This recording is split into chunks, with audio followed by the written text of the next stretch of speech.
శ్రీకాకుళం జిల్లా పాతపట్నం నియోజకవర్గం దబ్బపాడులో త్రాగునీరు లేక ఖాళీ బిందెలతో నిరసన తెలిపారు మహిళలు. మాజీ ఎమ్మెల్యే రెడ్డి శాంత స్థానిక ప్రజలు మండల నాయకులతో కలిసి నిరసన తెలియజేశారు. ఎండాకాలంలో నీటి ఎద్దడి ఉన్నప్పటికీ కూడా సీఎం చంద్రబాబు, ఎమ్మెల్యే మామిడి గోవిందరావు ఎలాంటి ముందస్తు చర్యలు తీసుకోవాలని ఆరోపించారు. హామీలు అమలు చేయకుండా కాలయాపన చేస్తున్నారని మండిపడ్డారు.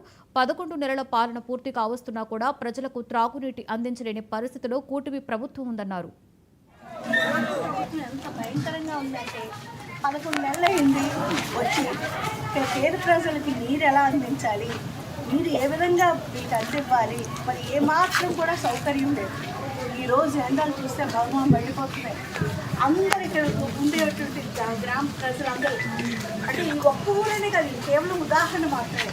మరి ఎల్లంపేటలో ఉండేటువంటి 22 పంచాయతీలు కానీ, మరి హిడమండలంలో ఉండేటువంటి 23 పంచాయతీలు కానీ, మరి పాతపట్నంలో ఉండేటువంటి 34 పంచాయతీలు, మరి మిల్లేపుట్టిలో 37 పైనటువంటి పంచాయతీలు, గోడలు, అనేక రకాలైనటువంటి గిరిజన గ్రామాలు, మరి అలానే కొత్తూరులో ఉండేటువంటి 43 పంచాయతీలు, అక్కడ ఉండేటువంటి గిరిజన గోడలు, ఎక్కడ కూడా నీరు సౌకర్యం అనేది లేదు. కూటమి ప్రభుత్వం 11 నెలల నుంచి కేవలం వాళ్ళ తాలూకా ఇంట్రెస్ట్తో పనిచేస్తున్నారు, కానీ పేద ప్రజలకు అందుబాటులో ఉండేటువంటి సౌకర్యాలు ఏవి కూడా లేవు. ముఖ్యంగా మంచినీరు వచ్చేసరికి ఈరోజు ఎవరి దగ్గర తాగడానికి ఒక్కడ మంచినీళ్ళు లేవు.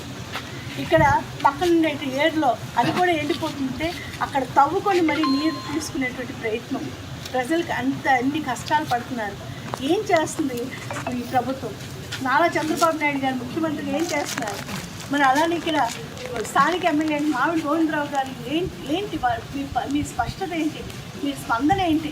ప్రజలు ఈ విధంగా తాగడానికి కూడా మంచి నీళ్ళు లేకపోతే ఏమాత్రం కూడా చలించటం లేదు. ఇక్కడ ఏంటంటే తాగడానికి ఏమి లేవు. అసలు ఈ కూటమి ప్రభుత్వం ఎంత భయంకరంగా ఉందంటే 11 నెలలు అయింది వచ్చి ఇక్కడ పేద ప్రజలకి నీరు ఎలా అందించాలి, నీరు ఏ విధంగా మీకు అందివ్వాలి, మరి ఏమాత్రం కూడా